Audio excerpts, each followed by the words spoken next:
Hello everybody and welcome to Ramble React. Scotland have all but qualified for the Euros. It's Saturday 9th of September. I'm Marcus Speller.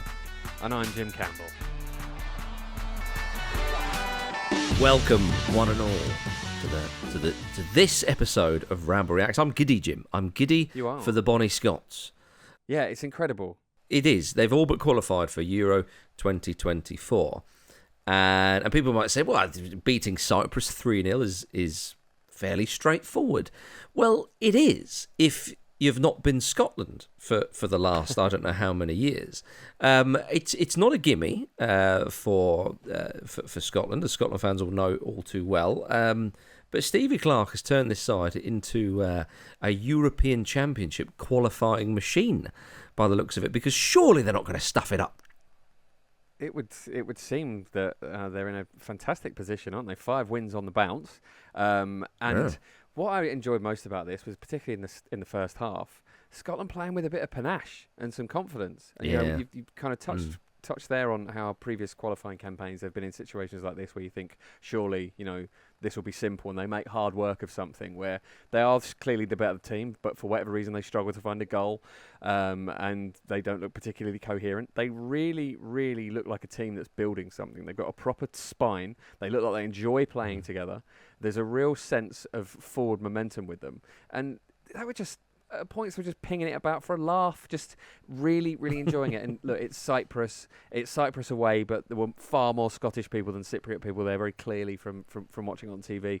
They're not going to get that much space in a lot of games, but they really, really made it count. And it was almost a very deliberate easing of pressure in the second half, where they sort of almost turned it into a training exercise of like, all right, let's just contain it. And that's really valuable. It is. And, I don't think they'll be worried about goal difference because they are going to qualify automatically. You mentioned about the crowd. And Are you that confident? You're not frightened fans to jinx it? Well, I'm very confident for them. I think everybody is. I mean, Timur Ketspire, the Cyprus coach, said before the game Scotland are already there. John McGinn quite wonderfully said in the post-match interview, only our wee country could mess it up from here. But I really don't think they are. But the stadium capacity is 8,000, but there was over 4,000 Scotland fans in there, and apparently 6,000 travelled to the game. Now, let's be honest, it is Cyprus. September's probably quite a nice time of year to go. I mean, we're having beautiful weather here. I'm sure there's a lot of Scots sunning themselves. Yeah. Have you been to Cyprus?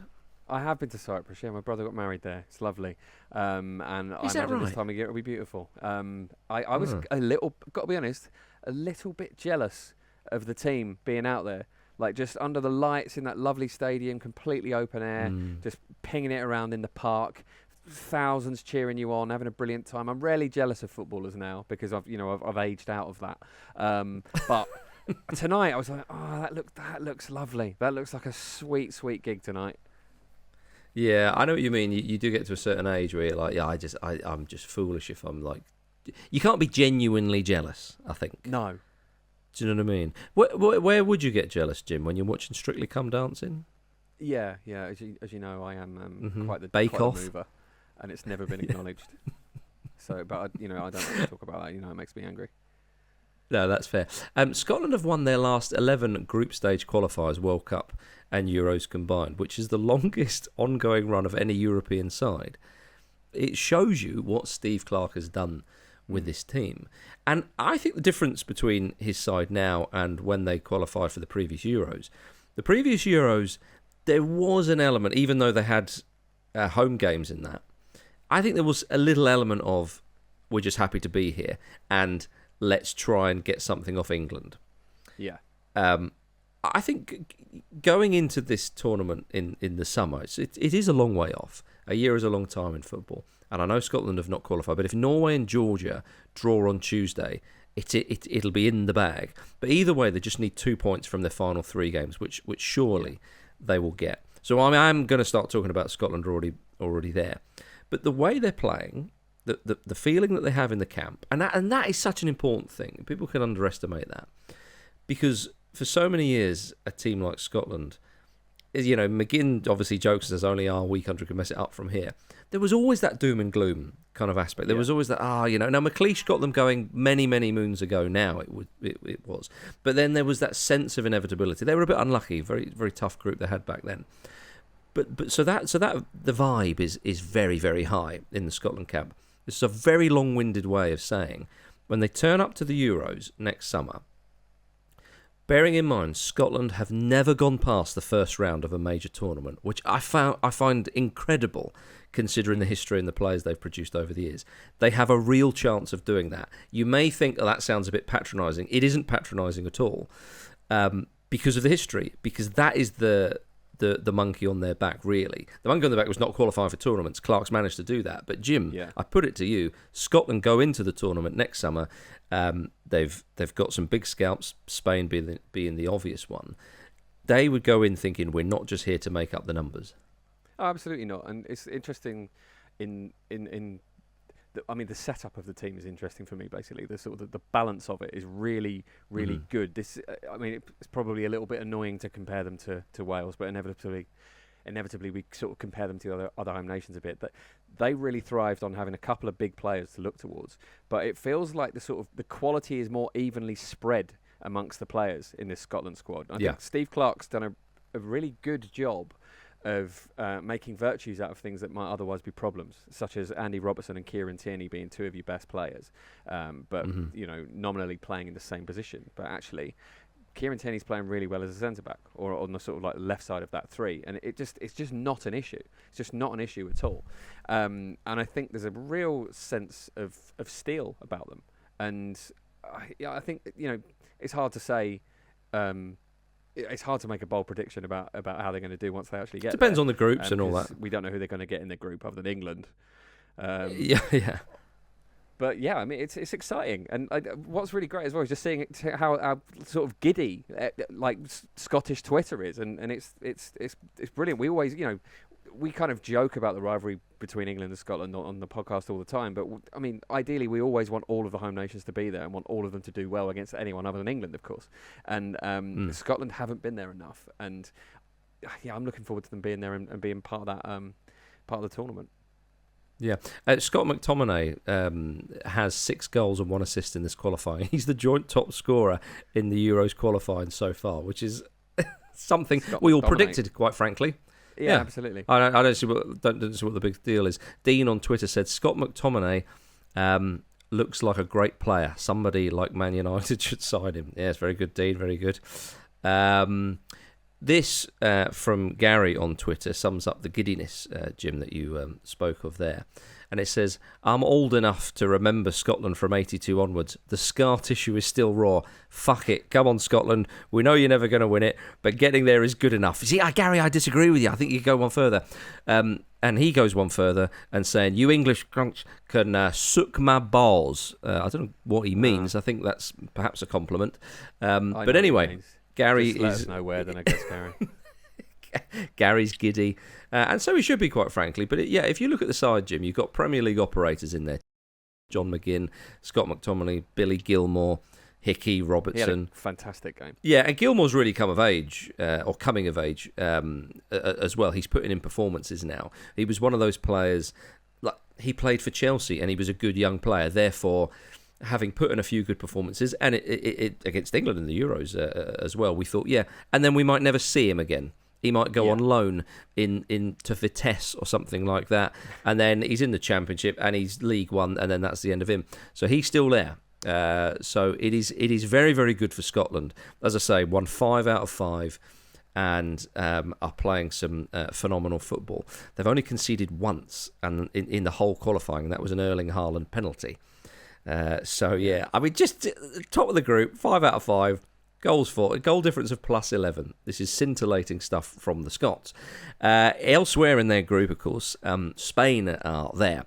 I would say they're hot on their heels, but they are 9 points behind them, although they have 2 games in hand.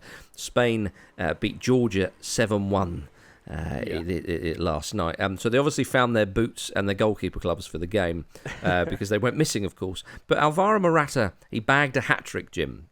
He did. So I watched the game, Marcus. As you know, I'm known as Mr. Friday Night, which is why I watched Georgia v Spain and then Cyprus v Scotland. I think there's a lot of people out there, Jim, who are just impressed that you managed to actually watch the games. Yeah, legally. Exactly. It was you did it legally. Yeah, I did by borrowing Andy Brassell's Viaplay login. It's so good that so much football is so accessible and so affordable, isn't it, at the moment? But yeah, I watched the game, Marcus. Spain would not have needed their boots, to be honest. The goalkeeper actually did manage to let in a ridiculous goal, but he could easily have done that without his gloves as well. Spain was so dominant, and actually I really felt for Georgia because the crowd sort of did their bit of making it a really hostile environment, making it really difficult, cheering every single touch in the Spanish half as if it was a goal. They were brilliant, but they just got deflated so quickly. Yeah.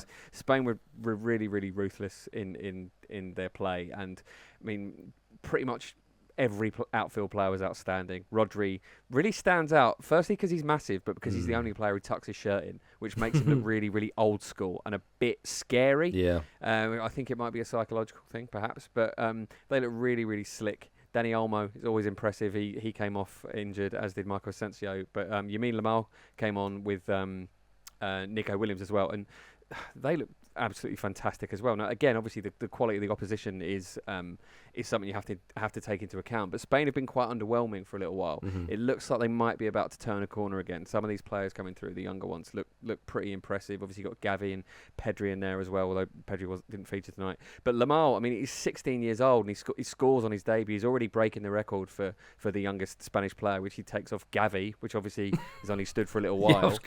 So it makes you think like, okay, they've got another really, really good generation coming through. It's yeah, I know what you mean about Spain. I mean, really, in the previous Euros, you know, they would have felt very, very annoyed that they were edged by Italy in that semi-final.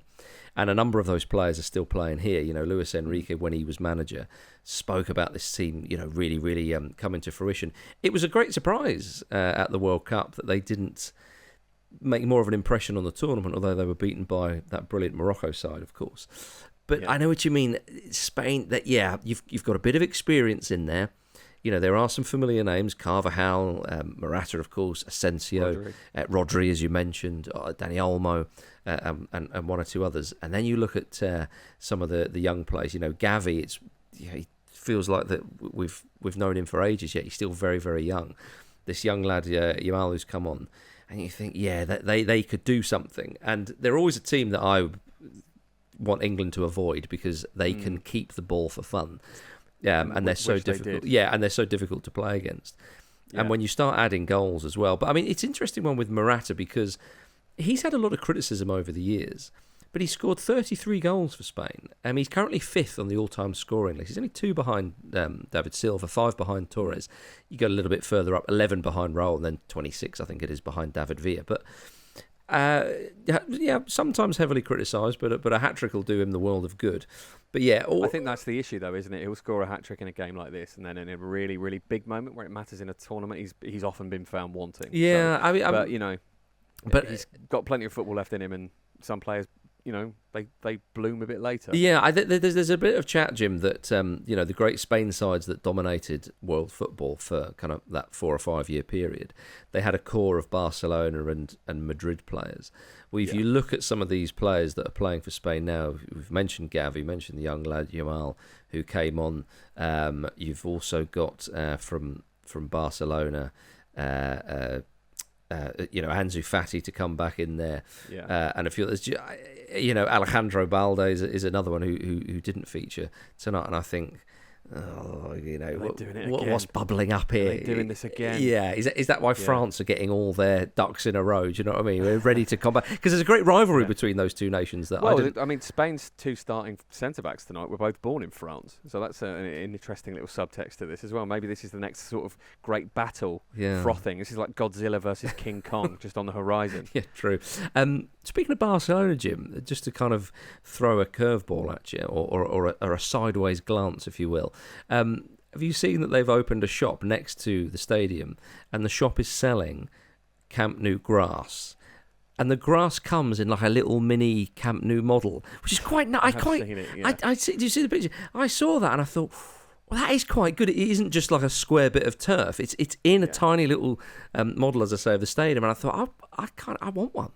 This is how they get you. Yeah. You've fallen foul of an economic What are they, lever. like 20 euros or They've something? got so many of these economic levers. Yeah. They keep coming up with new ideas. I think the most expensive one of those pieces of Camp Nou grass are over $400. Right. I don't know how you... Or 400 euros, rather. I don't know what they are. Maybe particular goals were scored on that spot, or it's the penalty spot. I have no idea. Don't know how you justify that. But that's Barca and their economic levers. True. Yeah, but I bet those models cost like 500 euros to make. And they're like, oh, no. It's like when that... You remember... Done it again, boys. You remember... well, you won't remember, but you'll know New Order, Blue Monday, when the packaging cost more than the single. Yes. You remember that? It was like one of the biggest selling singles around in the 80s or something. And they lost a fortune on it. Yeah. Well done, everyone. Because that's when New Order were managed by Football Club Barcelona. Yeah. Yes. Yeah. So just if we could briefly go back on Lamine Yamal, I think he's going to be an absolute superstar. It's not an obvious thing to say based on what everyone has seen of him. He had an incredible role in a really sort of topsy-turvy victory Barcelona had against Villarreal a little while ago. But he, if you were coming to the game blind and you didn't know anything about him, you would not know that this kid was 16. Apart from the commentators mentioning it every 30 seconds, obviously, he looks a lot like more grown than that. And you think, I mean, where on earth is he gonna go? It's very, very exciting. And I think it's kind of interesting that we're now in the age of the new Messi. You and I grew up in the age of the new Maradona, and then he came along. And I don't know, is Yamal the first one? And I'm trying not to damn him by saying that, but it's the narrative that's around the kid, and I mean that in itself is quite telling. Jim, if he keeps playing like this, he'll get himself a loan move to Brighton. He might do. You know, so you never know. Let us cast our net a little bit further. We've talked a bit about Euro qualifying there. I want to talk about what happened at St James's Park last night. Yes. Your friends and mine, the Saudi Arabian national football team, they lost 3-1 to Costa Rica. They did, didn't they? I mean, obviously a lot of people have been very upset of our coverage of the PIF Posse and a lot of people's coverage of the PIF Posse and the links between Saudi Arabia and Saudi Arabia. And I just think it's a devastating coincidence that the Saudi national team would play in Newcastle and lose as well. It's just such unfortunate timing. It is. It makes them look like cunts, you might argue.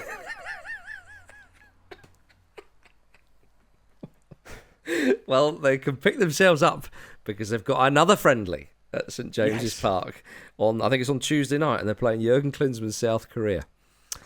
Yeah, Jürgen Klinsmann. Is he going to be there? I believe. Will he literally phone it in as he's been doing? Who knows? Jürgen Klinsmann's South Korea are playing Saudi Arabia at St James's Park on Tuesday night. All right. Nothing to add. Beating itself, isn't it? It is. Now, how about this? Let's go to Africa for a moment. Ghana beat the Central African Republic 2-1 in an Africa Cup of Nations qualifier yesterday. And people might think, well, that's a very generous nod to my favourite African national team. Well, the reason why I've mentioned that is because there was footage from a Ghanaian outlet where a West Ham United fan from England travelled all the way to Kumasi in Ghana to watch their new signing Mohammed Kudus play. And it's quite stunning because you think to yourself, oh, maybe this guy, maybe he has family in Ghana, or maybe he's, Ghanaian heritage or all the rest of it. I don't know anything about the guy's background. I really don't. If you watch that video, I don't think he's got any connection to the country. You could tell he supports West Ham from a picture of the man. And he wouldn't need to be wearing any club merchandise or anything. Yeah, it's like he is when you're picturing a West Ham fan, you've nailed it. Exactly. And he's having a great time, isn't he? Yeah. I wonder what the story is there. Maybe he's trying to prove his worth as a scout, and he's just not very good at that. I don't know. It's glorious stuff. I love stuff like that. He is wearing club merch, of course. He's got a West Ham United polo top on, and then the Ghanaian chap interviewed and says, "Let's see your tattoo." On his wrist, he's got the old hammers, hasn't he? Yeah. So marvelous stuff. So lottery winner, maybe. Possibly just living his best life. Yeah, maybe, Jim. Because I think a trip to Ghana, it's not short notice. Yeah. I can't imagine that's cheap. No, I can't imagine that either. I mean, not that you'd have to be a lottery winner to manage it, but it just seems to me like that is dedication to what is surely just a tiny bit of curiosity. You're going to see him play for West Ham soon. Yeah, scratch card winner. I think we'll agree on, will we? Yeah, scratch card winner, lives near an airport. Decided why not. He's near Southend-on-Sea. You're not getting a Ghana from there. There's no chance. Maybe it's a connecting flight or something. But fair play to him, and I'm glad Ghana won for his sake. But let's keep it West Ham, if you will, Jim Campbell. But in the international arena, have you heard what Lee Bowyer's apparently doing with himself these days? I have heard what Lee Bowyer's is doing with himself. Why don't you enlighten the listeners? Well, apparently he's coaching the Montserrat national football team, which is quite incredible, really. I thought to myself, that's a nice little gig for him. And then I thought, hang on a minute. He was managing Birmingham City until like last summer or something. And he was doing a very good job at Charlton as well. People were thinking, this guy might have a really bright future here. He sort of took the job not really wanting it, if I remember rightly. Yeah. Did an incredible job. We got them promoted to the Championship, although they did get relegated on his watch. I think it was the next season. But still, it showed you he had a little bit of something. Yeah, I love this for him though. Yeah, to me, this is the football version of Death in Paradise. Like you see, I don't watch that show very often, but sometimes it pops up, and pretty much every time I see an episode of it, there's someone new in it. It's like, Ralph Little gets to go and live in the Caribbean and like act for a bit. Yeah, well, good for you. Yeah, good old Ralph. Similar. He hasn't heard about what's going on in Saudi Arabia, has he? Nah. Yeah. Because when he does, hello, Robbie Fowler in the second tier of Saudi Arabia. That's what he'll be doing.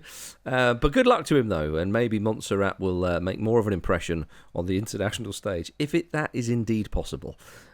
So there we are. Elsewhere on the in this international footballing platter that we're serving you up, ladies and gentlemen, in the early hours of Friday morning, so yesterday, we saw the first goal scored in qualification for the 2026 World Cup. It was a Colombian goal. It was a lovely header. They beat Venezuela 1-0. Argentina beat Ecuador 1-0. Obviously, Messi scored the goal, but that came later. But the first goals, relevant to the World Cup in 2026 have been scored, Jim Campbell. Can you get your head around that? It makes me question what year it is. Like, how far on in the future is that? Yeah, it's nuts. There's so much football. Well, it shows you how crazy South American qualifying is and how early they get going there. Because I mean, yeah, like in bonny old Europe, we've still got a whole tournament to go before we even turn our attentions to the World Cup. But you've got to admire them, that they're up for the cup. I love what they do. I love how they do it. Yeah. I don't understand any of it, but I like it. Yeah. Let's have more of it. Yeah, more of that, please. There we are. So yeah, I've enjoyed the international break so far. Yeah. I know there's we really had to sort of go around the houses a bit there, but of course England are up today, and you've predicted an England win, Jim. Of course, I have. Yeah. I'm confident about England these days. They're very, very good in qualifying, aren't they? Very professional. I'm intrigued as to see what sort of team he picks. I imagine he will play it relatively safe, but there's a lot to be said for that because we keep doing all right. Yeah. Well, I regret to inform everybody that Andy picked Turkey to beat Armenia in our Rambalaka, and despite that late Turkey equaliser, Turkey couldn't pull it round, and so Andy's buggered it up. When will he learn? I don't know. I just don't know, Jim. It's it's a great shame. Well, despite Andy messing things up, Jim, obviously that we want England to win for our own sakes. The big question is, who do you think is going to partner? Who would you like to see partner Harry Maguire in the centre of defence? We had this conversation. But I can't remember what you Friday said. Morning, didn't we? Yeah. I said I would like to see Lewis Dunk with either Levi Colwill or Mark Gahey, because I think both those players have been excellent. I also think, I'll just reiterate the point I made, which is I think that Dunk is a player who you're not going to have access to for very long. You never know what the lay of the land is going to be like with injuries in next summer. So getting a look at him now, I think, is very, very smart. And John Stones will be a midfielder by then anyway. Yeah, indeed. Fully, so. If Pep has his way. Excellent stuff. Well, come on, England. Well done, Scotland. And all the best, Lee Bowyer. Thank you very much for listening to today's Ramble Reacts. Jim and I will be back on Monday to take in all the weekend's action alongside Luke and Vish. In the meantime, find us on Twitter, TikTok, Instagram and YouTube at Football Ramble. And remember to subscribe on your podcast app. Nice one all. See you soon. Thank you for watching a clip from the Football Ramble podcast. Don't forget to like this video and subscribe to the channel so you don't miss an upload. A single upload. Don't miss out on the uploads. The uploads are important.